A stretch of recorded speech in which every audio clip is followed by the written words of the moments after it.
Aravosis Report coming to you live from Chicago, but I'll be back to Washington, D.C. on Wednesday night to talk to you about the latest news from Ukraine. Welcome, guys. Let me get the chat going, hopefully. I see little things popping up here.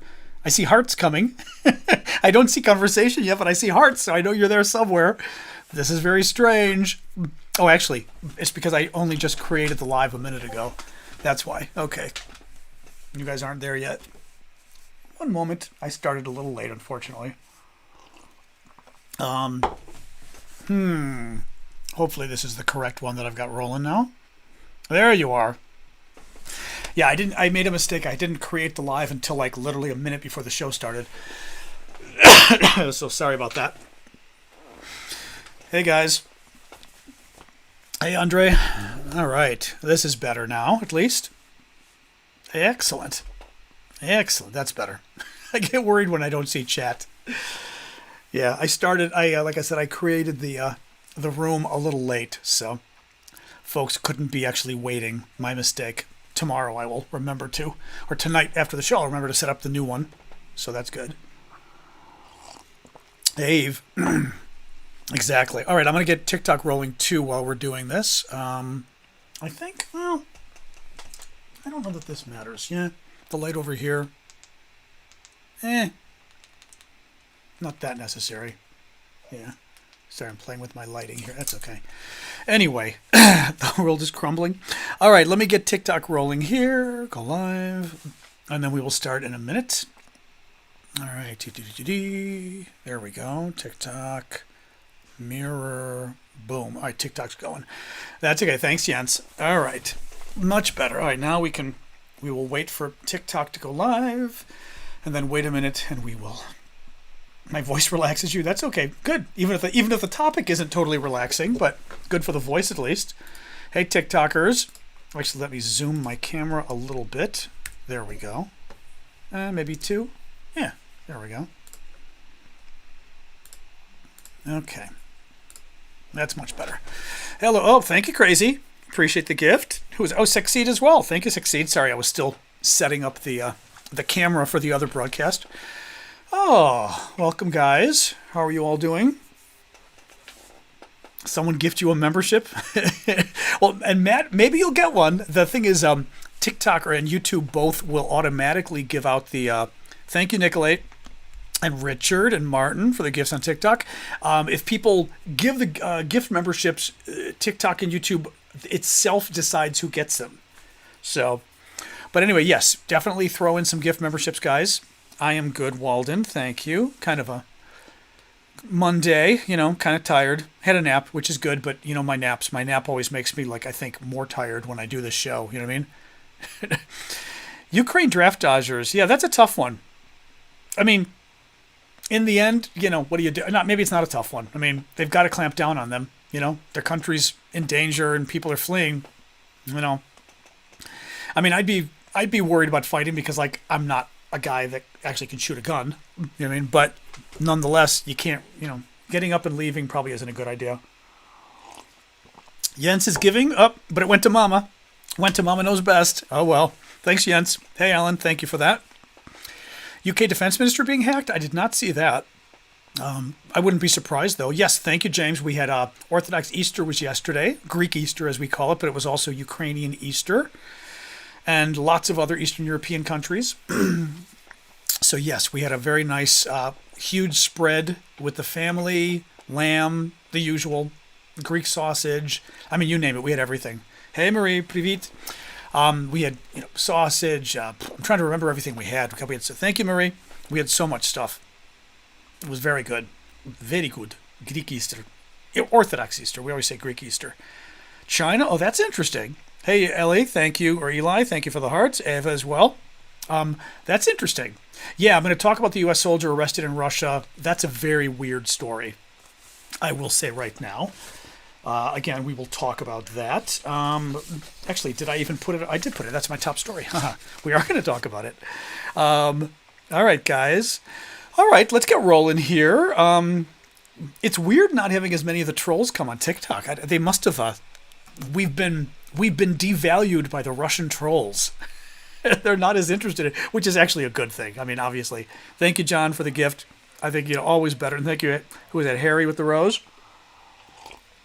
And running as well with the hearts. Yeah, not yet. I know they'll come running now that I've mentioned it. Oh, well. Anyway, guys, all right, I'm going to get rolling. So welcome, everybody. Happy Monday. Thank you, Jeremy, for the gift. I am John Aravosis. This is the Aravosis Report. It's my nightly show that I do Monday to Friday, 6 o'clock Eastern Time, U.S., where we talk about the latest news from the war in Ukraine. Way the show works, if anybody's new. Thank you, Ellie. I thank people for the gifts, by the way, so that's why I keep thanking folks. Try to thank people for sort of the big gifts, at least. Thank you, Neil. The way the show works is I go through the news and try to basically cull the stories I think are important, stories that I think tell you something, about what's actually going on. Thank you, Larissa. And Chazak and Ellie. Make sure I'm missing folks here. Janice. And try to give you guys the news that I think is important. And then the second half of the show, take your guys' questions, take your comments. And we have sort of a bigger discussion. So last night, it did not have a live. Last night was Sunday night, Blue Sky. But we did Saturday have our get-together with Vlad for the paid monthly subscribers, so that was good. Yeah, John, somebody else mentioned about the Brits being hacked by the Chinese. I did not see that story. Thank you, Kevin. Thank you, Wilma, for the gifts. Thank you, Running, Flower Lady. Oh, Flower Lady was just saying hi. I did not see that. So is that a story that just broke about the Chinese hacking the British Defense Ministry? I did not, like I said, I saw nothing before I came on. And now I can't check. Who was that? Thank you. Who was that? User336. Now I can't check because I use my iPad and my phone. Actually, I could check on my computer, I guess. Thank you, Aviation. You know what? I'll do a quick look on my computer. I do have that. Who was that? Mark Starr. Thank you, Mark. Let's do a quick look for China hack. Oh, here we go. China hacked Ministry of Defense. Sky News learns. All right, this is from Sky News. Chinese state has hacked the Ministry of Defense. Sky News understands members of Parliament will be told on Tuesday of a massive data breach involving the Ministry of Defense. The government will not name the country involved, but Sky News understands this to be China. The Chinese state is to be accused of 2 or 3 attempts at hacking Ministry of Defense employees. Thank you, Dawn. Thank you, Janice. I'm going to get a couple thanks in here. Joyce. Aviation, Mark, Running. I think I got you guys caught up. Cyber attack was on a payroll system with current service personnel and some veterans. It is largely names and bank details that have been exposed. Interesting. Okay. Well, now what's interesting about that to me, at least, thank you again, User336 and Dawn. What's interesting to me is that this news is coming out just as the Chinese premier is visiting Europe. Now, he's visiting France, Serbia, and probably Hungary. I'm going to guess he's visiting, the 2 traitors in France. But it's still interesting that the news is coming out while he's in Europe because it's a little embarrassing. It makes the trip a little weirder. It's just kind of interesting. So I wouldn't be surprised if the Brits are releasing it now also for that reason, although maybe it just happened. So there's that question as well. That's interesting. Interesting. Okay, Workinator. In any case, so yeah, let's get rolling, guys. So today is day 803 of Putin's special 3-day military operation. The story I wanted to talk about first, thank you, Adventures. Thank you, Dawn, by the way. Oh, yeah, that's right. Do keep the gifts coming. You know my usual spiel on the gifts. I do this full time. I do it for free, but I don't really do it for free because I rely on your guys' gifts to pay the bills. So please do keep the gifts coming. I've been doing this for over 2 years now, 2 years and 3 months maybe, and I'm able to do it because of your gifts. So please do keep them coming, guys. It matters. How many days of active war? Well, 803. Well, it depends. 803. Thank you, Mark, for the gift there. And Adventures and Joyce and Big Hawk. 803 as of this latest invasion. So in other words, since February 24th of 2022, Russia invaded originally back in 2014, and Ukraine and Russia have been at war since then. So it depending kind of how you want to count it. Thank you, Jed, for the heart. So let's talk first about this U.S. soldier. So a weird story that just came out. The Russians, well, okay, I'm going to tell you that I think this story is very strange. Thank you, Flicker, for the mariachi hat. Thank you, Dunik. The Russians allegedly have in custody an American service member. Now, this story's weird. They say the service member was based in South Korea and was returning to the U.S. and came home via Russia, which nobody does. I mean, that's impossible. The story's a lie. Basically, no U.S. service member comes home via Russia. It doesn't happen. It certainly doesn't happen now when we're having all these problems with Russia. 0 U.S. service members come home via Russia. That just doesn't happen. Thank you, Pedro. This guy, I read this story and I hear in my head that this guy is either a U.S. spy, which I was talking to Callum about this, and Callum was saying unlikely because the U.S. typically doesn't use soldiers as spies, or he defected, which of course kind of weird because you're allowed to go to Russia and leave if you're an American. So it's not quite like you're defecting. The Russians a little different story. But he either was like a Russian spy working in the U.S. military and like got out to go to Russia, or he was a U.S. spy that got caught. I don't think he was a U.S. spy because it doesn't make sense. But he was not some U.S. soldier who like went to Russia. The story makes no sense. I mean, Paprika's raised an interesting point. He had a girlfriend there. I mean, it's thank you, Sean. Thank you, Mariachi. Jed, sorry, thank you for the gifts here. Pedro. Thank you, Flicker. Paprika raised an interesting point. Did he have a girlfriend there? That's a possibility. I guess let me paint this more broadly. He went there on purpose for some hidden reason, is my point. He was either a spy, he either defected, although you don't really defect from our side, or he's some lunatic that went over to see his chick, and he's crazy, and they grabbed him. It makes no sense. It makes absolutely no sense. None of it makes sense. He's an idiot. I mean, if he went there as like some guy to see his girlfriend, he's an idiot because now the Russians have another body. Another hostage. It's just like nonstop hostages with them. It's really crazy. Yeah, it's just the whole thing is very crazy. So let's keep an eye on this story, but it's clearly not what we're being told so far, which is like some soldier was on his... Now, actually, let me rephrase that. Everything we've described is consistent with the story they've given us. They've said he was on his way home and stopped in Russia. Well, that's possibly very true, right? Thank you, Gemma. Gemma Edwards for the gift, right? I mean, he was on his way home and he went into Russia because he's a spy. He was on his way home and he went into Russia because he defected. He was on his way home and he went into Russia because he had a secret Russian girlfriend he wanted to see and he was a moron, right? Any of that's possible. But boy, he's a moron if he snuck into Russia to see a girl, because he ain't getting home until he gets part of a spy exchange like Brittany Griner and everybody else. Really freaking stupid, yeah. In any case. All right, guys, let's go on with the rest of the news. So this is good news. Well, not good news. It's updates on F-16s. We don't tend to get those very much. As you know, Ukraine's going to be getting F-16s from a number of Western governments, European governments, giving them, on behalf of the Americans, I mean, they're their planes, but originally from the Americans. And the Netherlands plans to start delivering F-16s to Ukraine in autumn, it's said. Denmark will be, whatever that was. Denmark will begin transferring its F-16s to Ukraine in the summer. So it still looks like Denmark will be the summer, whenever that is. And it will be, the Netherlands will not be doing them till the autumn. Autumn sounds more like October or something, unfortunately. So, let's see. I mean, one hopes the Ukrainians will get sort of enough of the F-16s early enough that they can be a critical mass, enough of them to make a difference at once, but let's see. Yeah, exactly. As Archon said, in autumn after Russia wins. Now, the only thing is, we don't know, thank you, Donick, for the donut. Thank you, Super Hornet, for the hearts. Red Fluid with the roses. What we don't know is how prepared Ukraine is to get the planes.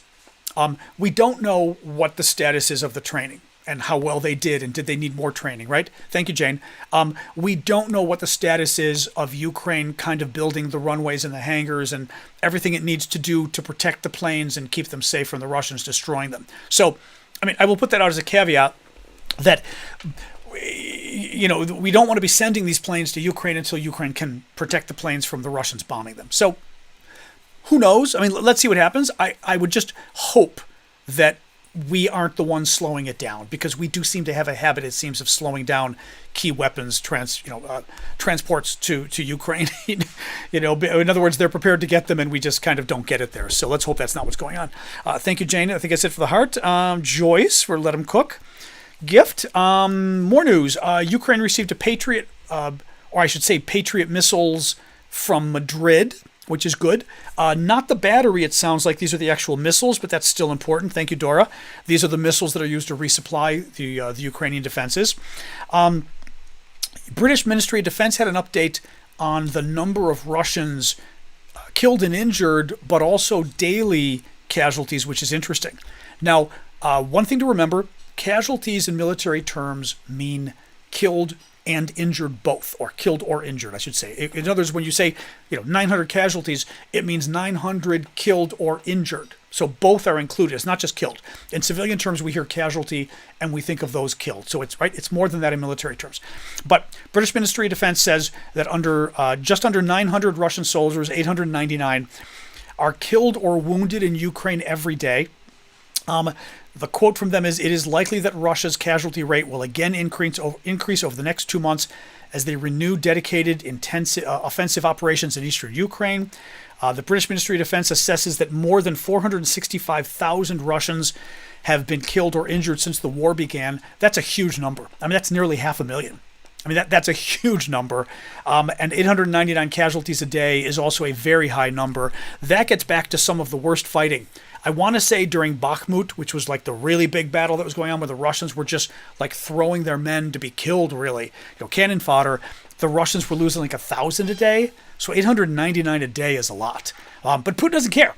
I mean, this is the advantages of having a dictatorship. You just kind of let your boys die. And now, having said that, he's still worried about domestic opinion and everything else, but not as you would be in a democracy. All right, a little bit more here.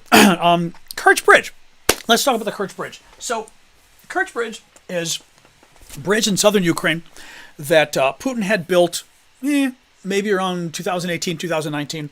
It connects southern Ukraine that the Russians took in 2014, connects it to Russia. So you can't see it on this map, but Russia's over here. Russia's also all the way over here, but Russia's over here. There's a little body of water, 19 kilometers across, something like 12 miles, and the Russians built a bridge to connect the occupation here in southern Crimea, or Crimea, to Russia over here. Well, we've been... a lot of us have been saying for a while, as Fred just said over on TikTok, the bridge needs to go. A lot of us have been saying for a while the bridge needs to go. The Ukrainians have taken it down twice, or not taken it down, but they've damaged it seriously twice. And the bridge is still working. Very interesting story here. This came from the Kyiv Independent. I think it was quoting the Independent, the British publication, and an investigative group called Molfar, basically saying that the Russians are no longer really using the Kerch Bridge to a significant degree. Now, let me read you this first. Russia has stopped using the Crimean Bridge to transport military equipment to the front lines, and it instead is using overland routes in occupied parts of eastern Ukraine. What they mean is, rather than coming across here, no, they're still having some troops and some equipment, but not much. Rather than having it come across here from Russia, they're bringing it across Russia here. So down the roadway that cuts across here and kind of comes here and then comes down. So that a lot of this area, because remember, this is all the Russian occupation, this whole area. So that they're using that route. Now, what is interesting is whether that continues, we'll see. Because the Russians are using this route down here, okay? That route was relatively safe. Well, it was safe until the Ukrainians got ATACMS missiles from the U.S. The U.S. finally gave the Ukrainians the long-range ATACMS they wanted. These are missiles that can go officially 190 miles, I think, but unofficially probably more like 250 or maybe even 300 miles, which would be, more in kilometers. What is it, 450 kilometers, something like that? The fact that we've now given the long-range missiles, this route is going to be more dangerous for the Russians because those missiles can hit this supply route. So what will be interesting to me is whether the ATACMS we gave Ukraine, the longer range missiles, now force the Russians to start using the bridge more because they're trying to get away from this route, which is now more vulnerable, which would make the bridge more important and might therefore make it more of a valuable target for the Ukrainians to hit at some point. Just food for thought. Ukrainian forces destroyed a Russian military fast attack craft, boat, basically, on May 6th. Zelensky also says that the Ukrainians shot down a Russian Su-25 fighter bomber jet over eastern Ukraine yesterday. The Russians, several stories on the Russians being basically bad. I'm going to sort of read these to you, or read excerpts from them. So, first off, we've got Reuters. The Russians warned the Brits on Monday that if British weapons were used by Ukraine to strike Russian territory, then Moscow could hit back at British military installations and equipment both inside Ukraine and elsewhere. Absolutely, positively ridiculous. This is, again, part of Russia being hysterical. And I say hysterical, not funny, but hysterical, like, oh my God, hysterical chicken with its head cut off, whiny crybaby, trying to basically scare everybody by being, oh, we're big, we're scary. So what the Russians are upset about, which is not surprising, the Russians are upset that the British Defense Secretary said last week that it is okay for Ukraine to use British weapons to attack Russia. Now, this was already kind of said. I don't know, Callum should be with us today. We've talked about this before. The Brits had already given permission for the Ukrainians to use their weapons to attack Russian territory, right? In other words, not just attack the Russians in Ukraine, but to actually attack Russians in Russia, right? Or attack Russian military equipment in Russia, right? I seem to recall they already got that permission from the Ukraine, from the Brits. But nonetheless, British Defense Secretary made it clearer last week that it was okay for the Ukrainians to use their weapons, the British weapons. Well, the Russians got upset about that. Now, the reason I say this is funny, because it's so ridiculous, is the Russians are going to... That's what I thought. Yeah, Callum just said. Yeah, the old defense secretary or defense minister said they're welcome to, to basically use the weapons how they see fit a long time ago. Yeah, and he was there, a good 6 months, a year ago. Easy, right? So a little weird, but nonetheless, Cameron, or however you pronounce it, did say it publicly last week, caused a big story. So the Brits are saying, the Russians are saying that they could hit back at British military installations and equipment both inside Ukraine and elsewhere. Well, first of all, there are no British military installations inside Ukraine, okay? That's the first thing. Second of all, yeah, there's British military equipment inside Ukraine, and of course the Russians could hit it. That's the whole point, right? Any weapons that the Brits have given the Ukrainians is fair game for the Russians to hit. In Ukraine, that's just stupid. So first of all, the threat on its face is just dumb. You know what I mean? Oh boy, if you give the Ukrainians weapons, we may try to stop those weapons. Duh, right? But also, the notion that the Russians would hit British military installations abroad, like not in Ukraine, is laughable. That would be World War III. And guess who loses World War III? Russia loses World War III. Now, we would not do very well in World War III either. I mean, if nuclear weapons start flying, for example, right, it's the end of the world. But if the world ends, it's not just us who ends. Guess who else ends? Russia ends. This is what I've been saying from the beginning. The Russians know this. The Russians are very big on, I am so scary. You will be scared of me. And they're hoping that we just sit there and think they're crazy. And therefore, oh my God, what might they do? But they're not crazy. They're not crazy at all. It's ridiculous. I mean, so that the Russians are not going to attack the British military abroad. They're not going to hit British military installations in Europe, in the rest of Europe, or in Britain. They're not. Because they'd be at war. And by the way, a nuclear war, I've said this before, a nuclear war, Russia loses. Because a nuclear war, we all lose, everybody dies, right? So Russia doesn't win that, so why would it do it? A conventional war, Russia loses. Because if there's a conventional war with NATO, Russia loses. We're better than they are. We've got a better military than they are, and they've been beaten down by the Ukrainians for the last 2 years. So the Russians don't want a nuclear war because they lose. They don't want a conventional war because they lose.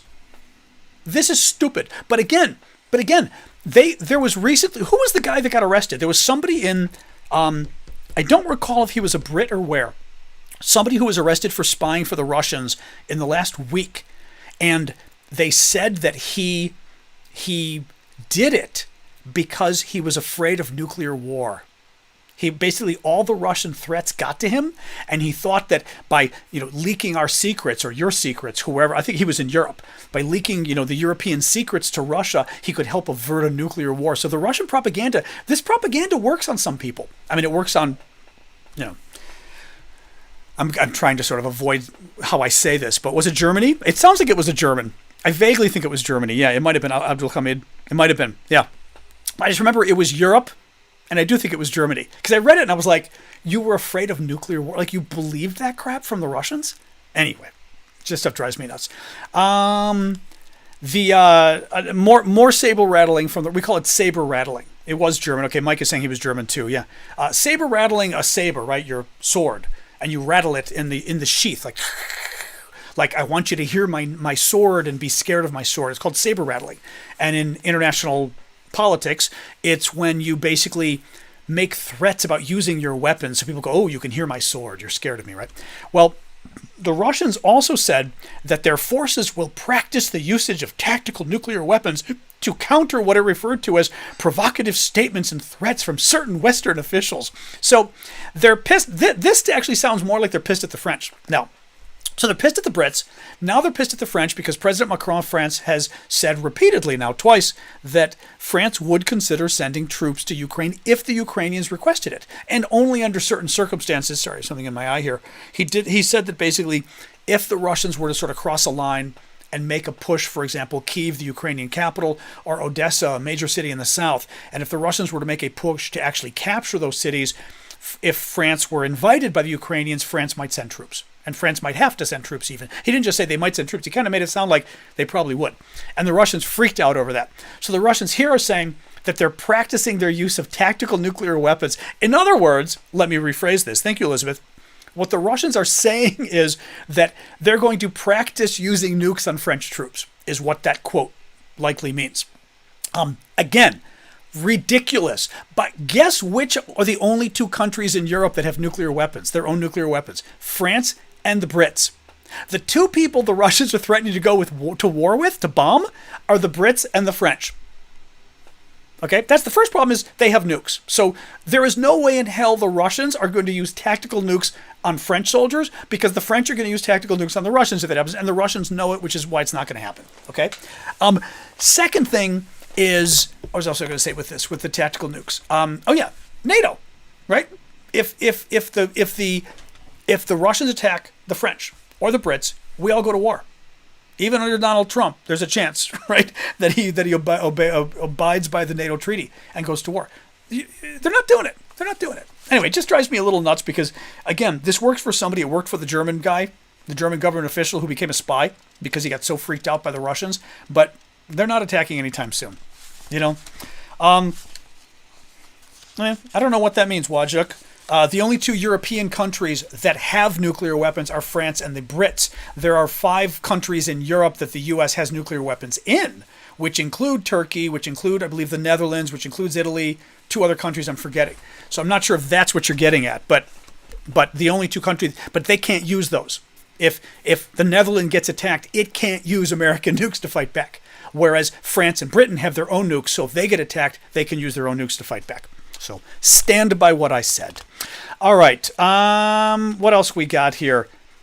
This was a longer story from the Financial Times that I want to sort of read some of it to you guys because I think it's important. This is a little more dangerous of the Russians' FAFO. So, or not just the FO, but the FA part, the effing around. The Russians are becoming more and more belligerent in Europe. And they're basically finding ways of doing it that fall just short of going to war. Now, the Russians know, again, that they can't go to war with NATO because they'd lose. Thank you, Allison, for the gift. They can't go to war with NATO or they'd lose. So what they're doing is finding ways of sort of just short of going to war to be obnoxious. They've been doing this GPS jamming where they've been going after airports in Eastern Europe, the Baltic states, I believe up to Finland, certainly parts of Poland, and they've been jamming the airports. And it's causing a problem for the navigation of the planes. They jammed the plane of, I believe it was the British Defense Secretary, or I think it was the Defense Secretary, the Defense Minister, the British, that they jammed the GPS on his plane about a month ago, which is really obnoxious. Well, now they're doing a lot of other stuff in Europe as well. And the intelligence assessments are that this is really scary. Oh, okay. Thanks, Casper. I'm surprised, but thank you. I mean, that's good. I'm glad that we have Trumpers that actually are good on Ukraine, because it worries me a little. But that's very good. Glad to hear that. Thank you. Let me read you a little bit from Financial Times on this, okay? European intelligence agencies have warned their governments that Russia is plotting violent acts of sabotage across the continent as it commits to a course of permanent conflict with the West. By the way, this is why I say the Cold War is back and we need to prepare accordingly. Russia is not our friend. It is the Soviet Union. We are back to where we were in the 1980s, and people need to kind of wake up to that fact, and from our governments especially, but also our citizens. Russia has already begun, according to Financial Times, to more actively prepare covert bombings, arson attacks, and damage to infrastructure on European soil directly and via proxies, with little apparent concern. This was the really bad part. With little apparent concern about causing civilian casualties, intelligence officials believe. In other words, not only are the Russians going after European infrastructure, but they don't care if they kill European civilians to do it. That's an act of war. Now, that is an act of war. I mean, this kind of stuff, the GPS thing, messing with the GPS on the planes, is really obnoxious, but it's just shy of an act of war. This stuff are literally declarations of war by the Russians. But, the Russians, I'm going to read you more from the story in a second, but bottom line is the Russians think they can get away with it, so they get away with it. I would argue at this point, the Russians have killed how many, or either killed or tried to kill how many people in Europe, right? They've done multiple attacks in Britain. They killed a Ukrainian soldier a Russian soldier who had defected. They killed him in Spain, but especially in Britain. I mean, that they've gone after multiple people. They do this stuff. Oh, thank you. Thank you, Annie. What was that, a beret? I thought that was a beret. That's very funny. And they do this and they get away with it. Thank you, Annie. And the fact that they get away with it means they're just going to keep doing it, right? But anyway, let me read you more of this. While the Kremlin's agents have long had a history of such operations and launched attacks sporadically in Europe in recent years, evidence is mounting of a more aggressive and concerted effort. This is from the Financial Times, according to assessments from 3 different European countries shared with the Financial Times. Examples. These are some examples of things the Russians have done recently. Recently, 2 German-Russian nationals were arrested in Bavaria for allegedly plotting to attack military and logistics sites in Germany on behalf of Russia. 2 men were charged in the UK in late April with having started a fire at a warehouse containing aid shipments for Ukraine. In Sweden, and English prosecutors accused them of working for the Russians. In Sweden, security services are meanwhile investigating a series of recent railway derailments, which they suspect may be acts of state-backed sabotage. Russia has attempted to destroy the signaling systems on Czech railways. And in Estonia, an attack on the interior minister's car in February and those of journalists were perpetrated by Russian intelligence operations, the country says. This is really freaky stuff. I mean, this is where it's really hard with the Russians, because there is a bravado to them that is basically bluff, and there's also an incredibly recklessness to them as well, so that they do stuff like this. Thank you, Jan Thomas. Bottom line with the Russians, they're going to do what they can get away with. They're going to do what they think they can get away with. And ironically, the risk of war is not that we stand up to the Russians. The risk of war is that we don't stand up to the Russians. That basically they think we're pushovers, just like the Ukraine stuff, right? That they think they can get away with it, so they do it. And they think they can get away with doing this stuff in Europe because they have done a lot of it before in Europe, and they have gotten away with it. And I'm not sure what the response should be, because we don't want to necessarily go to war with the Russians over this. But at the same time, they're going to do this kind of crap. They're going to do it if they think it's worth it, and they think they can get away with it, and they do, which is very scary. What do you got? I got a couple, 2 more stories, and then we'll go for Q&A. As always, please consider gifts, guys. I appreciate the gifts. They help me pay the bills. I do this full time, so please do help out if you can. Nobody pays me. It's all from you guys. And remember, gift memberships. Big fan of the memberships. If you subscribe to become a monthly member on TikTok, thank you, Magical, or on YouTube as well. Monthly members helps me out a lot. You can also do monthly memberships. Thank you, Hedge, for the hot dog. You can actually do monthly memberships as gifts that you give to other people in the broadcast. You can go, on TikTok, like I said, there's some little star button or something. On YouTube, it's the dollar button at the bottom of the screen. And you can click it and you can give unlimited numbers of memberships. Basically, you buy it for a month. So it could be like $4.99, or I think on TikTok it might be $6.99. Thank you, Courtney. Thank you, Sunny, as well, for the rose and Hedge.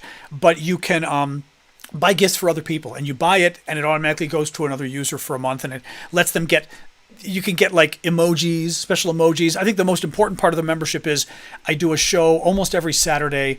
I'm not doing it this Saturday because I'm going to be traveling. Thank you, Annie. I'm going to Philadelphia for my cousin's husband's birthday. But otherwise, Saturday mornings, thank you, Tom. Saturday mornings, I do a show with just the subscribers, just the monthly subscribers. And it's just a nice hangout we do as a thank you to you guys. And Vlad often joins us too. My friend Vlad in Ukraine, he was there again on Saturday, kind of giving us a little bit of a scary update. Vlad's worried, of course, not surprisingly, but nonetheless, it's a good thing. You're from Philly? Oh, hey, Rick, I will be there on Saturday. All right, 2 more stories, and then let's open this up for questions, etc. European Union is planning to ban political parties and think tanks from accepting Russian funding as part of its latest round of sanctions against Moscow. This is according to Bloomberg. Now, I did see some folks online asking why this wasn't banned before.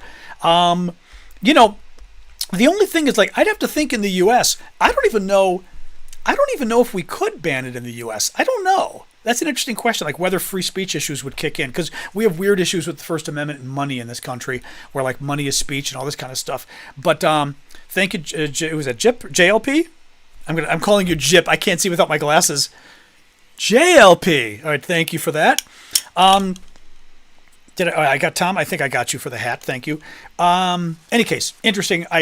You would hope they would ban this if they can, because the Russians shouldn't be, especially Russian funding for political parties in Europe is insane.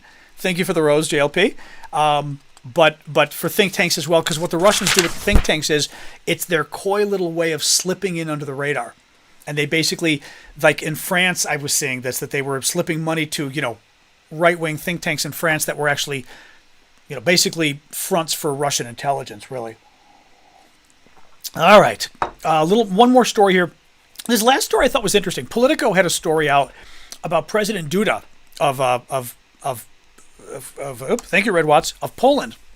And that he has been sort of a little bit of a Trump whisperer, that they think Trump listens to him and he's got sort of a special relationship with Trump, which I thought was interesting. Let me just read you this really quick. Polish President Duda met with Trump in New York City on April 17th, where the two discussed the war between Russia and Ukraine, the conflict with Israel in the Middle East, and many other topics having to do with world peace. Listen to this now. A day after Trump meets with Duda, and Duda talks to him about how important Ukraine is, Trump writes on social media, quote, "As everyone agrees, Ukrainian survival and strength should be much more important to Europe than to us, but it is also important to us!" Exclamation point, he says. "Get moving, Europe."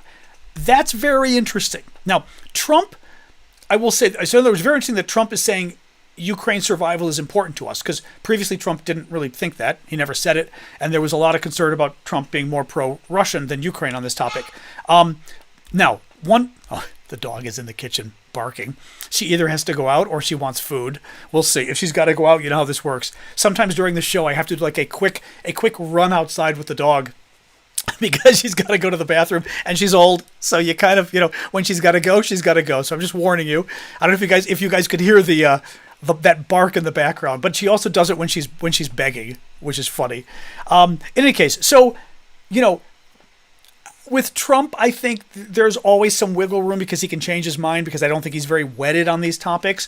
Nonetheless, it's interesting if Duda has this kind of impact. Now, that's it for the news. We will open this up for questions and comments and everything else. Let me also remind folks, we do have new auctions up. Because I'm traveling, I can't show you the auction items. I can only show you one. Thank you, Chazak. I've got pictures of the auction items up on Discord, but I don't have the actual auction items with me. They're in DC. Thank you, Colin. But remember how we do this. Half of the auctions... She does have to. I knew it. Okay, she does have to go out. All right, guys, give me a quick second. She's doing her thing when she runs to the door and looks at it. Dog has to go out. I'll be right back. Amuse yourselves. One moment. All right, dog. All right, real quick. Real quick.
All right. There we go. Okay. It's what you do. What do you do? What do you do? Dog had to go to the bathroom. We have our little dog runs. Thank you, Jen. It's what happens. Oh, did somebody gift subs? I see 5 gifted subs. I did not see. Hold on. Did somebody do that? I don't see it though. Maybe. Oh, it did. Yeah. Oh, nice. Nice. Does it tell me who gifted them? Oh, Kimmy Ann. I think Kimmy Ann did it. Did you do it? I think. Or Kimmy Ann just subscribed. Anyway, thank you guys. Appreciate that. Very nice of you. All right. Thank you. We don't have we need the Muga hats. We need to get some Make Ukraine Great Again hats. Thank you, Lori. We do have to get those. I was saying I've got auctions. So I've got auctions set up for Ukraine. Thank you, Gabe. Where half of the money from the auctions goes directly back to Ukraine. Half of it goes to support my work because I do all this for free. Thank you, like I said, Lori and Gabe, both for the gifts there. I do this for free, so the way I'm able to keep doing this show is with your guys' gifts and the subscriptions we're talking about and the auctions. Anyway, I've got a number of cool auction things, mostly from Ukraine, although I did get some things in Asia when I was there over the last couple weeks. So I've also got a really cool little mask from Bali that I picked up. You can see, kind of a fun little mask. These are neat. These are actually very interesting because they're kind of ubiquitous in Bali. They're everywhere because they hold a significance. I Googled this. I put it in the description in Discord, but there's a sort of a spiritual significance to this. But there is also a really cool Ukrainian table runner that's knitted by hand. That's from the 1950s or 1960s that Vlad picked up. A cool shirt for the Ukrainian military. Thank you, Netlin and Joker both. It's a shirt that says, I believe in the Ukrainian armed forces, but it says it in Ukrainian. And it was a fundraiser that the Ukrainian troops were actually selling. The Ukrainian military was actually selling the t-shirts as a fundraiser. And Vlad picked it up. Very cool. Really cool little kind of Christmas ornament star. That's the Ukrainian Petrokivka paintings. That's really neat, but it also would be cool just as a thing to hang up. Candy. We've got some Ukrainian candy that Vlad picked up. He picked up basically his and his daughter's, thank you, Joshua, favorite candies he picked up in Ukraine and sent me a bunch. So I'm auctioning off several of those as a batch of like 5. And finally, there's a number of things. A Shahed drone part. So a piece of a Russian Shahed drone, thank you, Adventures, which basically is, it's an Iranian drone, really, but it's the drones that the Russians have been getting from Iran and then using to attack Ukraine with, and it's a piece that I was able to get from Ukraine. So thank you. We have more here. Thank you for the gift subscriptions again. Now, I can't tell who is buying them, though. Was it Tom? I don't know. It's not making clear who just bought the gift for everybody else. Thank you, whoever did that. Was it Tom? I don't know. Thank you, whoever did that. Oh, was it Blue Ariels? Oh, thank you, Blue Ariels. Okay. On my end, it's not always clear. Thank you for that. And thank you, Netlin and Rose, for the gifts as well. Nice. Thank you for that. Very nice of you. Well, good. Then those people who got the gift memberships, that gives you like some special emojis and fun stuff. But most importantly, lets you come to our Saturday show, which... is this suitable for TikTok? Yeah, it does that sometimes, Chase. I've heard about that. Thanks. Yeah, thank you again, Blue Ariel. When do the Abrams tanks arrive? The Abrams tanks already arrived. We sent 31. Now, I'm assuming... Oh, Timothy, you did too. Okay. I thought you may have. Okay, thank you, Timothy. Appreciate that. That's okay, Sash. Thank you for that. The Abrams tanks already arrived. The U.S. sent only like 31 of them, but they arrived, I want to say like middle of last year or so. I don't think that would really be bad if they were still coming. I don't think there's any more Abrams tanks still coming. Don't think so. What else we got? Oh, interesting, Chase. Yeah, well, with this, the Russian trolls come and they get all upset. So, you got to go check out the candies. It's over there. There's toffee, there's chocolate, there's like wafers, there's halva that I'm not a big fan of, but people like that. People like that kind of thing. And a fifth one that I'm forgetting. But, yeah, the Russians have some kind of little exhibit they did downtown showing some NATO weapons. Big deal. Big deal. What, for the auctions? No. The auctions, there's two parts to the auctions. There's the public auctions and the VIP auctions. The VIP auctions, you've got to subscribe elsewhere because TikTok is broken. TikTok's connection to Discord has been broken for a few years, and TikTok doesn't fix it. So I'm not quite sure why they don't have brilliant engineers in China, but apparently... I don't know. So TikTok has not been fixing it, so therefore the TikTok, sadly, will not give you access to the VIP auctions. The memberships on everywhere else, on YouTube, Twitch, Ko-fi, etc., all of those will give you access to the VIP auctions. So sorry about that. But the public auctions are for everybody. So, all right, what do we got, guys? So questions, comments. When will the Crimean Bridge get destroyed? Liquid. I think it's a combination of things. One, there's an opportunity cost involved here. If Ukraine tries to take out the bridge in the south that connects Crimea, occupied Crimea, to Russia, and the Russians use it for supplies, although reportedly the Russians use it less for supplies now than they used to. One, if the Ukrainians use a lot of missiles to take that bridge out, those are missiles the Ukrainians can't use elsewhere because they're being used, right? You can't have your cake and eat it too, as the expression goes. So Ukraine has to decide, okay, should we use 12 British Storm Shadow cruise missiles to go after the bridge in the south, or do we go after military headquarters and other things, right? And Jake, thank you. Jake just did 5 gift memberships on YouTube as well. That went to Terry, Steve, Mike, Christian, and Paul. Excellent. And all of you guys remember our Saturday show, other than this Saturday. This Saturday I'm traveling, but our Saturday show, which is only for subscribers, you guys are now all welcome to. So that's the first question, is if Ukraine were to go after the bridge, those are weapons they couldn't be used on something else because they only have so many of the Storm Shadow cruise missiles, right? So assuming they would use the Storm Shadows. So they've got to really do an analysis of, is this the best target we can go after, or are there other things? Second of all, I had just mentioned earlier today that there was a report that, at least as of right now, the Russians are not using the bridge in the south nearly as much as they did before for supplies. They're using an overland route along the highway, and also there's a new train set up, a new railroad. So the Russians are now using that more. From a Ukrainian perspective, that potentially makes the Kerch Bridge less important, right? If it's not being used as much, then taking it out doesn't help you as much. But final thing is, it might be a bigger priority. The Kerch Bridge in the south might be a bigger priority if, in fact, the Ukrainians make a big push to try to take back Crimea. That's not happening this year.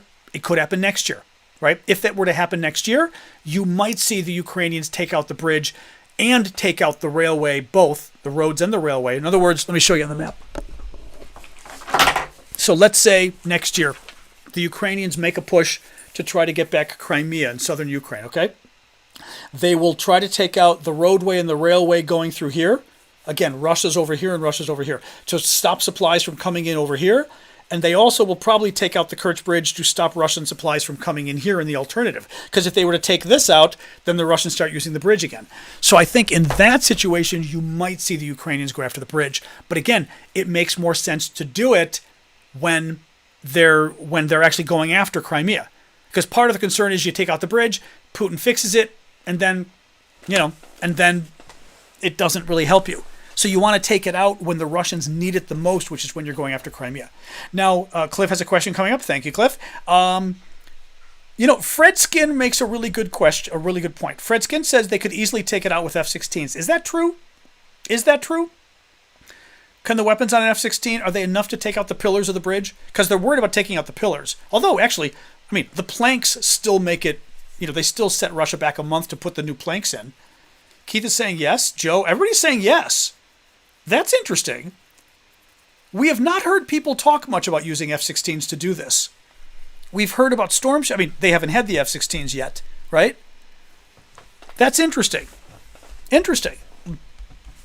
Would they not need first of all, you're using some kind of missile or something from the F-16s. How many would you need to take out like the pillar or a couple of the pillars on the bridge, right? Because you don't want to just take out the roadway. You want to take out the support pillars. Just curious how many of the missiles or whatever that the F-16 is fighting they would need. That's very interesting, actually. That's very interesting. Keith is saying Will and Keith are saying 1,000-pound bomb or 1,500 or 1,500-pound. Interesting. Wow. Okay, that's very interesting. Interesting. Okay. Now, how close do they need to get in order to fire that off and have it hit the bridge? Well, a couple things. One, how close do they need to be to the bridge to do it? I'm thinking in terms of defenses and things. Second of all, how close do they need to be? What was I going to say? Oh, that's what I was going to say. What Keith just said. I was going to say, and what are the Russian defenses? So Keith says GPS jamming could be an issue. Now, Kirill says no point in hitting the bridge now. That's the point I was raising, which is maybe they don't want to hit the bridge until they're planning on actually going after Crimea, is my thought, right? Ridiculously fast. Okay, that's going to help at least in terms of other intercepts. 1,000-pound JDAM from 6 kilometers. Interesting. I had not heard anybody mention F-16s till right now for a possible going after the bridge. Now, obviously, because they don't have the F-16s yet, but it's still, I'm surprised nobody brought it up yet. That's really interesting. Interesting. Okay, thanks, guys. I'm going to keep an eye. That's really interesting. Huh. Box of dynamite in a case of beer. Yeah, the radar jammers. I was going to say yeah, exactly. That's how they would start it. Interesting. Lord Ritchie, I don't know about nuclear simulation. The Russians say they're going to practice using their, tactical nuclear weapons or whatever. Thank you, Jonathan, for the hearts. Anytime the Russians talk nukes, it's literally the Charlie Brown, adults kind of wah, wah, wah. They're just talking out of their butt. It's bullshit. Because NATO's got nukes. There's literally, I just think it's total bullshit coming from the Russians when they talk about nukes. I really do.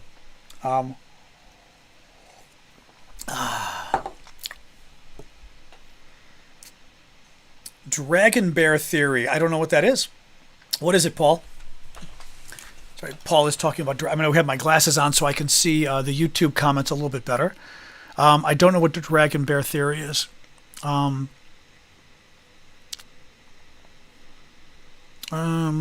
They will hit it once, all the supply ships are gone. That way there will be no way to resupply Crimea. Oh, that's interesting, too. That's interesting. Basically, I think they're going to hit it when the Russians need it the most. And that's not right now. So, but honestly, if they could hit it and do massive damage that takes 6 months to repair, then it might be worth, if you can do that with 1 or 2 bombs, it might be worth, with the F-16s, taking the bridge down and in 6 months again, take it down, and 6 months again, take it down. That's certainly possible. I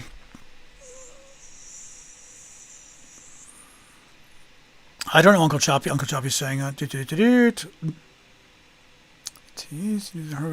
news. Anyway, okay, so I'm reading more of your guys' comments on this here.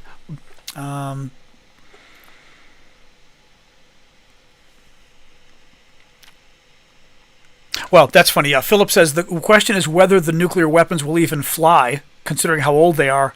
The Russians might nuke themselves. Well, one would hope and assume that the nuclear weapon hopefully just wouldn't work at all, right? Like if it stopped working. Although you're right. What if the navigation goes, but the actual bomb part is still working fine? And yeah, user 794, we talked earlier about the U.S. soldier arrested in Russia. The problem is we're missing something from the story. They're not telling us the whole story. This is somebody who I think either was a spy that got caught. He was, or excuse me, he was either an American spy that got caught. He was either an American working for the Russians who escaped to Russia, or, as other people said, he had a Russian girlfriend and slipped over the border to see his honey and got arrested. It's not clear to me. There's something weird going on. There's just something weird going on that I'm not quite understanding here. You know, it just doesn't make sense to me with this story. So thank you, Lola, for asking people to like. I always forget that. Do like the broadcast. I always forget to mention that to people. It helps potentially with the algorithm when you hit the hearts on TikTok or the likes on YouTube. So very important. Thank you. Now, TUs. What are TUs, Dad? 2A. Are the TUs the bombers? I would say like Tupolev, or what's the? Is that what you're saying when you say TU? Because you're saying the SU, which are the Sukhoi or whatever it is.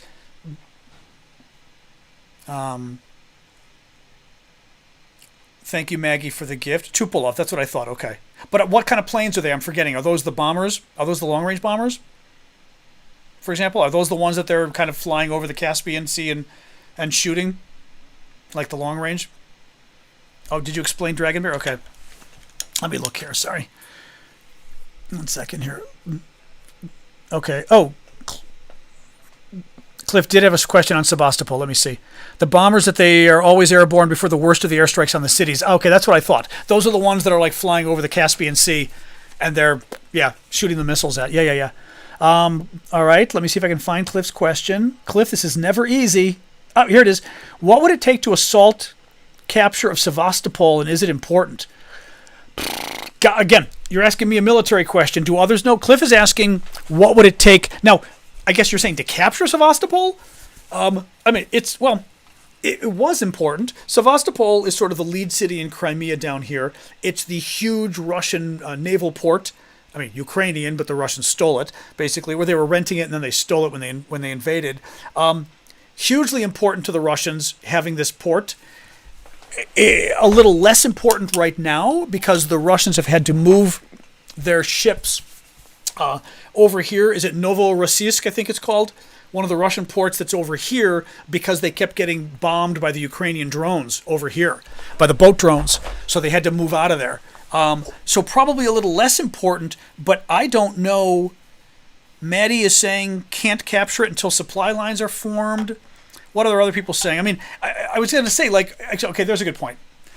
I think what Maddie means by the supply lines are formed, what he means is, how do you take and hold this town unless you can resupply your troops? To resupply your troops, you need supply lines. Typically, that supply line would be coming up through Ukraine, right? So like Ukraine here takes back Kherson.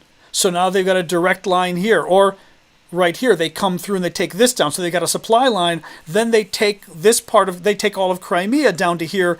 Then they take Sevastopol. Well, now they've got the rest of Crimea, so they can do supply lines through here to get weapons, to get fuel, right? All that kind of stuff.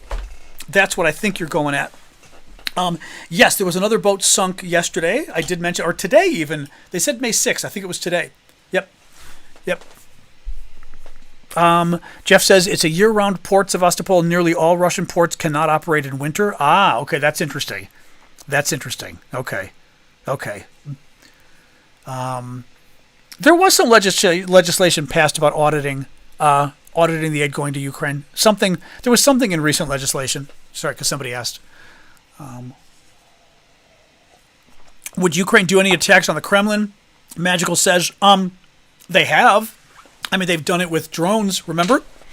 So, they have. Whether they would do anything else is questionable, and whether they've got the capacity to do anything else is questionable too, right? Do they really have missiles that can go there? And, they're not going to use British or French missiles to hit the Kremlin, right? Callum says to check Signal. All right, I will check Signal. Let me see.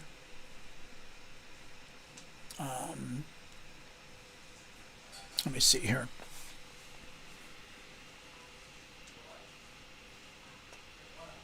Okay, sorry, Callum. I'm assuming everything you wrote me I can share with people from the China hack on. Just you got to tell me that when you tell me stuff that I can share. Okay, good. All right. Okay, Callum, who was former British military, had a number of points here. He said on China hacking the British Ministry of Defense, it could include active armed forces, but could also include names and bank details of MI personnel, MI5 and MI6. Oh, that's interesting, which is the spy agencies. Have a large presence in China or a large number of assets in China. Okay, although it's not going to say, and this person works for MI5, one assumes. Storm Shadows would work better with F-16s, but it really depends what payloads are provided with F-16s. Would work better with or work better than? You're being dyslexic, I think. You think Storm Shadows would work better than F-16s in taking down the Kerch Bridge? Is that what you're saying? 4 F-16s with 4 Storm Shadows or the equivalent each. Okay. Oh, interesting. 4 F-16s with 4. So, but are you saying 4 F-16s and 4 Storm Shadows at the same time? You are being dyslexic. Okay, that's what I assumed. But 4 F-16s and 4 Storm Shadows at the same time? He's writing to me on Signal as we talk here. Yes. Oh, interesting. Okay. Interesting. Oh, the F-16s would be equipped with... I'm sorry. Got you. So you're saying equip the F-16s with Storm Shadows. Oh. Okay. Okay. But would that make more sense than using, like people were saying, like a 1,000-pound bomb or something like that? Interesting. Because previously you had said about the Storm Shadows that they might need 12 or more of them. You know? He does say... Oh, sorry. Quick answer here, Cliff. And then he also had an answer to your question about Sevastopol. Real quick. 12 to 16 is the sweet spot. So 12 to 16 Storm Shadows, Kellum says, would be sort of preferable for taking down the bridge. Finally, capturing Sevastopol would take a lot, like thousands of troops, armor, air support, basically impossible at this current time. Okay. You've got your answer. All right. Do I think Ukraine will receive any more aid packages from the U.S. in the future? You know, the one good thing is it's such a large amount, the $60 billion. If that was all military aid, and I think it was, help me out here though, guys. I don't have a computer. I mean, my computer is taken up with you guys. I think the U.S. aid package was $61 billion in military aid for Ukraine. If it's all military aid, that's pretty much equal to the military aid we've given them so far over the last 2 years. So that could last a long time. I have not seen anyone sort of say how long that could last. If it's financial aid, that's a different question. But if it's military, that's a hell of a lot. Okay, Martin says $10 billion was loaned for economics. Okay, so that still makes $50 billion. $50 billion is a hell of... So Abdul Hamid says the same. Okay. $50 billion is still a lot when you consider 60, maybe $60 billion, maybe a little more in U.S. military aid. So hopefully that's enough to last a year or two, maybe, And actually, my guess is the House Republicans understood that, because basically Speaker Johnson wanted to come through and help in the end. They probably understood that. They wanted to come through and say, okay, we're going to give you enough so that we don't have to do this again, because it's embarrassing for Johnson too. He doesn't want to have this fight all the time. Cliff is asking, are Storm Shadow missiles smart bombs? I mean, they're cruise missiles, so I would consider that a smart bomb. Yeah, sure. Yeah. They're cruise missiles. So, I mean, these guys can tell you more, but cruise missiles, even going back decades, would know the topography and have like a map in their brain and, use radar, and not just radar, everything to figure out where they are and be able to sort of hit their target. Yeah. Bash Brannigan says, could Gazprom bankruptcy affect the Ukraine war? I don't know. This is a story we talked about last week, which was the big Russian energy company, Gazprom, was for the first time, like since 1999 or something, was either operating at a loss or operating at the greatest loss since 1999, in large part because of the Europeans no longer buying natural gas, I'm going to say, from Russia. Not no longer, but they got it down from like 40% of the sales were, or 40% of their natural gas came from Russia. Now it's like under 10%. And it's causing a big problem for the Russian energy company. I don't know. It was a liquid natural gas or liquefied natural gas. So, I don't know. I don't know that they are going into bankruptcy, but I don't know if it could affect the war. I mean, they're now okay. Let me put a finer point on this. The question is whether the company having financial problems can affect the war. We know the reason for the country having financial problems can help the war because it means the Russians aren't getting as much money coming in, right? That's good. Anything that takes money out of Russia's pocket makes it harder for them to spend on the war effort. But the actual bankruptcy of the company having problems, I don't know. I mean, for example, Blue Ariel says they're government owned. Russia has enormous reserves. I know with like U.S. oil companies. Well, I'm trying to think. I was thinking about prices with oil, and when prices go down, it's not really worth drilling and stuff. But this is different. I don't know. I mean, they're government owned, so they're not going to shut down. Right, first time in 20 years. It's even more than 20 years. It said like 1999 or something, so 25 years, first time. But I don't know. I mean, it's good that it's happening. I think it's more a matter of it's taking money out of the Russians' pocket, would be my guess. And because, 40% of the Russian federal budget comes from its energy sales. So anything you take out of the energy sales is a huge impact,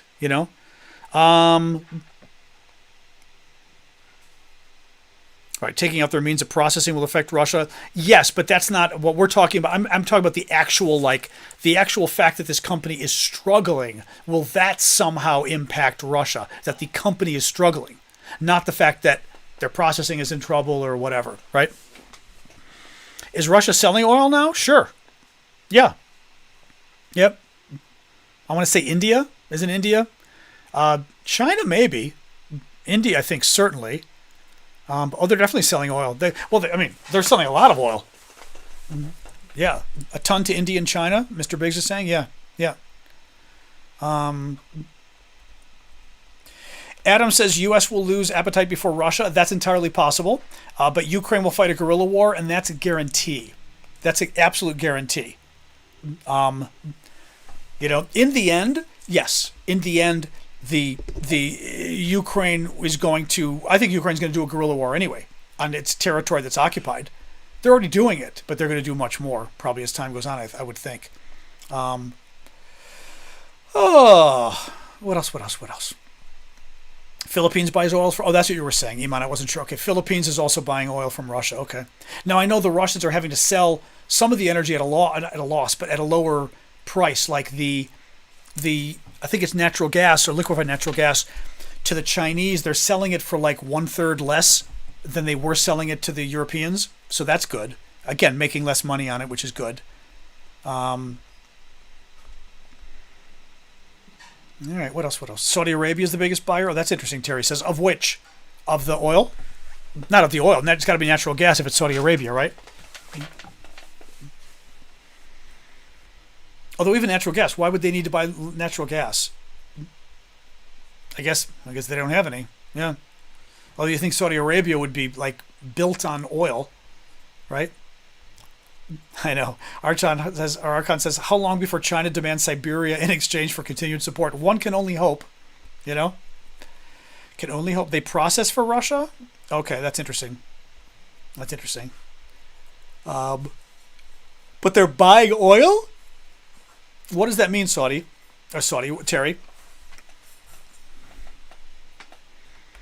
They launder it?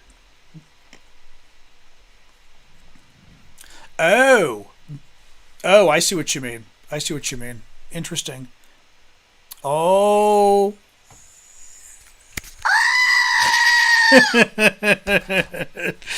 Hello. Goodbye. Yeah, he's a troll. Yep. Trolls get very upset when I admit that I don't know everything.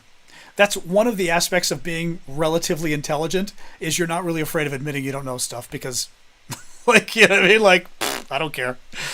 I always tell people, like, many insecurities in life, the one insecurity I don't have is being smart. Like, attacking my intelligence, I'm always like, okay, whatever. So I never am too worried about telling folks I don't know something. So, because somebody else is going to be smarter than me on several things, a lot of things, so I don't mind asking. But I don't care. Like I said, I don't care anyway. I mean, it's a troll thing to do. Yeah, I saw that magical, but, yeah. Saudi Arabia refines it and resells making profits. Oh, that's interesting. Okay, that's interesting. On the Russian oil, that's interesting. Well, no, that's exactly it, Cal. But I mean, it's a troll thing. It's a troll thing. But I mean, it's also just philosophy of life. It's one thing to in school and stuff too. Like I've never been really embarrassed to not know something and ask because, again, I know I'm smart, so I don't really care. But also, it always, like in school and stuff, always kind of got to me when people would be like, "You don't know that?" I'm like, well, you only know things because you heard of it elsewhere. So if you've never heard of it, you don't know it. It's not like we're born with genetic memory. So it just never bothered me not knowing things. I was always like, ask, So that's like asking questions too. You always got to ask if you don't know something. Always asking. Yep. But I also think it's a smart person thing too, like not being afraid to ask, because I don't want to keep saying I'm smart, but you know what I mean?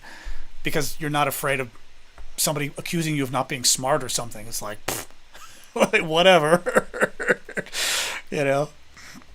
Anyway, thank you, M. Fuller, for the mariachi hat. Appreciate that. What else, guys? We'll go a little bit longer, and then we'll call it quits. U.S. might be supplying night vision drones with machine guns. Yes, Ronnie. I saw a picture of them last week. I didn't see that they were night vision, but I did see the drones. They were very cool looking. They looked like something out of Terminator. There were these drones that literally had like a machine gun hanging off of them, and the whole bandolier or whatever it's called, like the Mexican bandito. It was pretty cool. It was very cool. Yeah.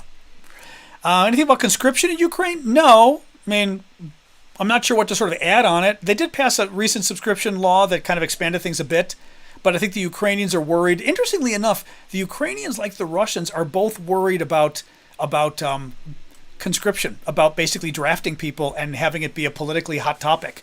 And in Ukraine especially, it surprises me. I was asking Vlad about this, but didn't kind of understand his answer. Because you'd think in Ukraine, because they're worried about the Russians taking their country, conscription would be like a patriotic thing. It wouldn't be like, oh my God, you're going to draft more people, right?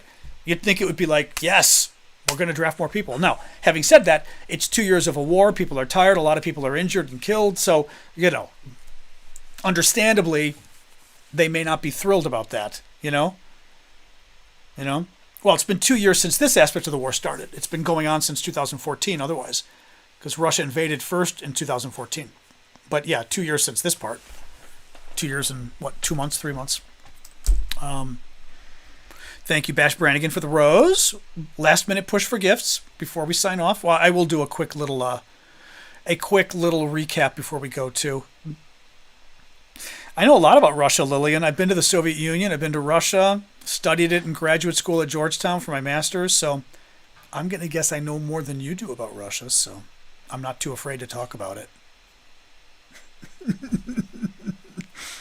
Good try, though. Good try. Good try, troll.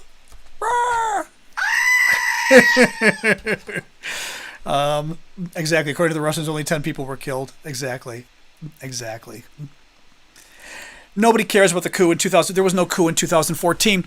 That's another troll. Yox is a troll that you guys should get rid of. But basically, this is a typical Russian talking about. The Russians get very upset at democracy. And they get very upset at people power in democracies because Russia is a dictatorship. And if people rise up in Russia, things would not be very good for Moose and Squirrel. Well, for Boris and Natasha, actually, Moose and Squirrel would be fine. Thank you, Pizdolis. But the Russians get very upset, thank you, Fred, at the fact that the Ukrainians rose up and overthrew basically a corrupt government in 2014. People rallied and got the government to step down. Very pro-Russian government, even worse. So the Russians get very upset. They go, "It was a coup." Well, it's not really a coup. Thank you. Oh, thank you, Cal. I'm going after another crazy person. Thank you, Fred. Thank you, Pizdolis. Richard for the rose. Make sure I didn't miss any of you guys. Jen for the heart. User 336. Okay, I think I've got Bash. I think I got a number of you guys here. So the Russians get very upset about the fact that the Ukrainians basically forced a corrupt government to leave, and a pro-Russian government at that. Because think of what message it sends, right?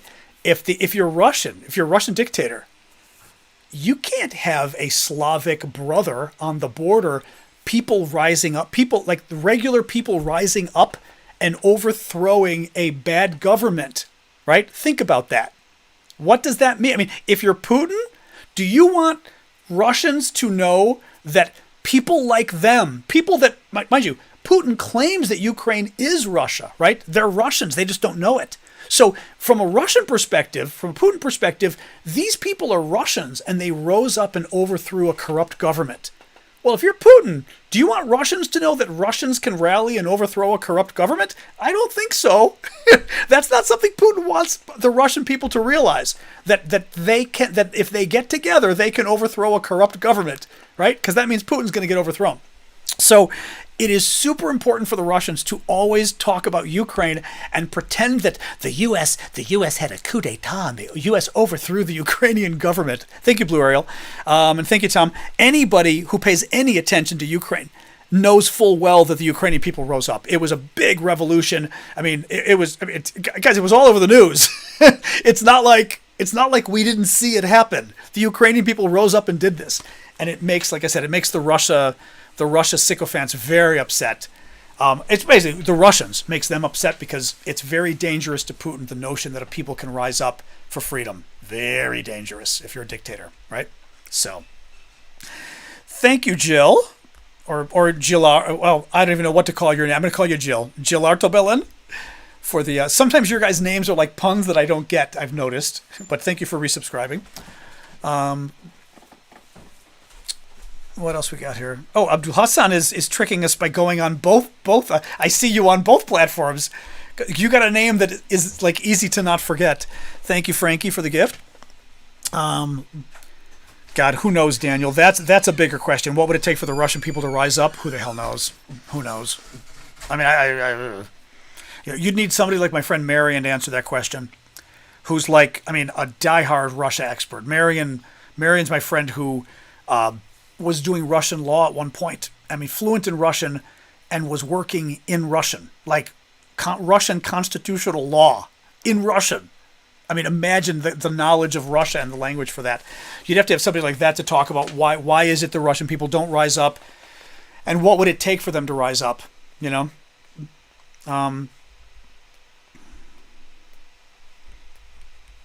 The whole Middle East has a dictatorship? Oh, if you mean most of the countries, depends how you mean it.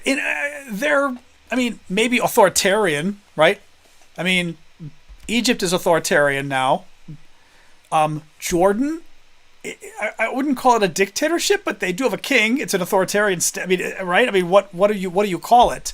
You know, Iraq isn't a dictatorship, but not quite a democracy, probably. Thank you, Netlin. You know, I mean, the Middle East is not exactly a font of... Israel's a democracy. It pisses off all the Israel haters, but it is. You know, you can disagree with Israel on policy and still admit that Israel's a democracy. But it's really the only true democracy in the Middle East. So, yeah, the Middle East is not exactly known for its democracies, sadly. But what do you do? All right, guys, I think I may do a summary here. The UK has a king. He's trying. He's trying to be one. I think he's not trying to be a king. He's trying to be a dictator is what he's trying. The bad man. But, the UK. I think you said the US has... I'm thinking you meant the US has a king, Joshua. I'm like, no, but I think he wants to be one. Oh, the UK is a king. Yeah, but obviously it's... I would argue the UK king is a figurehead. I know the Brits would say, well, he has a role. He doesn't have a role. He's a figurehead. You know, but Jordan's king is an actual... He's the ruler. The British king is not the ruler. As much as they'll tell you, oh, you know what I mean? Come on. He's not the ruler of the country. You know? I do not think Israel controls U.S. lawmakers. No, but it's complicated. Money matters in the U.S. It does. So any lobbyists with money do have influence. Israel lobbies with money, but so do lots of countries and lots of companies in our country. Second of all, and I mean, I'm not going to get into the whole Israel thing right now, but I will say this. Don't get confused by, you know, the notion that people tell you like, oh, Israel has so much money. Israel doesn't, but the Israeli lobby does. And that's what sets U.S. policy. They have influence, but America has long been a defender of Israel. It's in our DNA. That's changing somewhat with everything going on in the last couple of years, but America still is super strong. I mean, I'm a big defender of Israel. No one's giving me money. I wish they would. Right? America, since Truman even, Colin? Yeah, I mean, so that I say it's in our DNA. Like, it's in our culture to support Israel. That goes back a very long time. But money certainly helps to impact members of Congress, absolutely. But it's not like that's the only reason America supports Israel. By the way, the other reason is they're the only democracy in the region. And the other countries, are the other countries really our allies? Israel's our ally. Are the other countries really our allies in the Middle East? Not really. Are they dependable? Right? Israel has problems. I'm not saying they're not. But if you get into a whole geostrategic, geopolitical thing, it is very complicated. See, Ash, it's very complicated as to why the U.S. supports Israel. It's not just about money. No.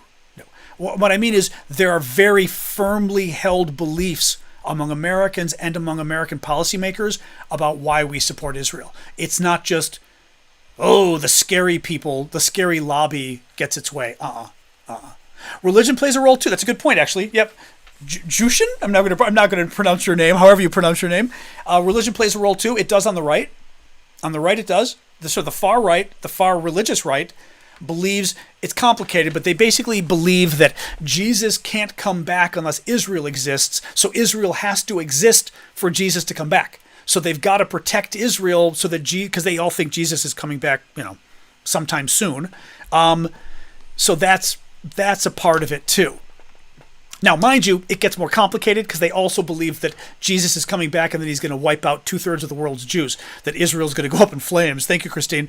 So, when they talk about wanting Israel to survive, they only want Israel to survive until Jesus comes. Then they plan on Israel being wiped out. So, the far right Israel defenders are not quite your friends if you're from Israel. It's a little more complicated with them, but for U.S. policy purposes, they do defend Israel. Yes.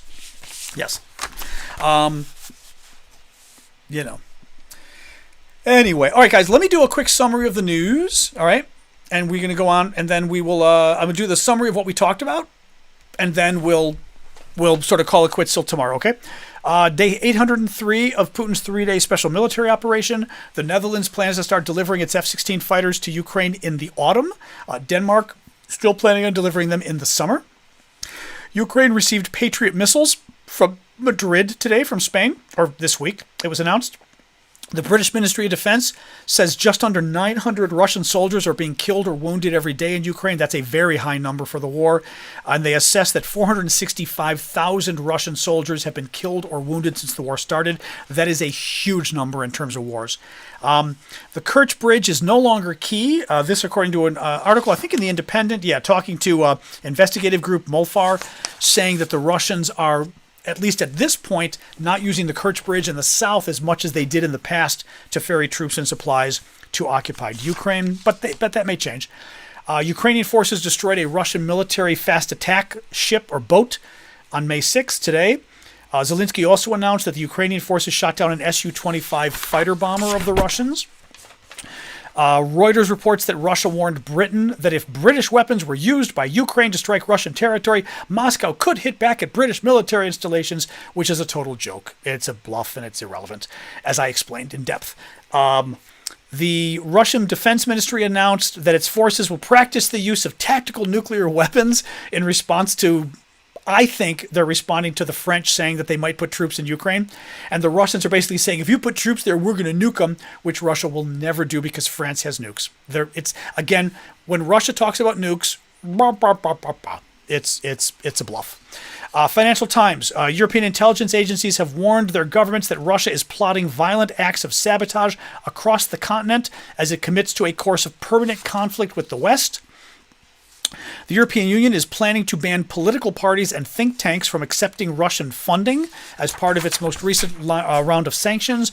And then I finished with a story about Polish President Duda, who appears to have some influence with Trump and possibly has been able to get Trump to maybe change his views a little bit on Ukraine, which would be great. And hopefully Duda can keep doing that in case, because even if Trump doesn't win the presidency, he controls the Republican Party. So very important to get Trump on board. And then finally, we talked about the auctions. I've got a lot of cool auctions over at Discord. Do go check them out, guys. Half of our auction money goes back to Ukraine. Half of it goes to support my work because I do this for free and very helpful to support me. Thank you. And that is it for the news today, guys. So thank you all. I will be back tomorrow. 6 o'clock Eastern Time, U.S. I just remembered I will not be doing Fridays. I won't be doing. Actually, this week is complicated. Thank you, Flower Lady. This week, I will not be doing a show on Wednesday because I'm flying back to DC. I will not be doing a show on Friday because I'm going to Philly for the birthday party on the weekend. So just remember that Wednesday and Friday I'm not doing shows, and then Saturday I'm not doing Saturdays either. So you got me tomorrow and you got me Thursday. So there you go. Mom's squeaky door has been driving me crazy. It's funny you say that, Andy, because I keep forgetting to do that, and I'm going to get the oil right now because every time, like when it's late at night and I take my dog out, it goes, ee, and I'm afraid it's waking up my mom, and I keep forgetting to do that. So, yes, I will. Good. I'm going to go upstairs and look, because I bought some WD-40 before for the doors in the house, because my door used to do it on my room too, but I will do that. All right, guys. Thank you, Super Hornet. I am going to go and make some dinner because I'm starving, and see you guys tomorrow. All right. See you guys. Have a good evening. Thank you for the gifts. Thank you for... It's our door alarm. That's true. It's our door alarm. Eee. Anyway. All right, guys. I will talk to you all tomorrow. All right. Thank you. Thank you all here. Have a good night. Boom.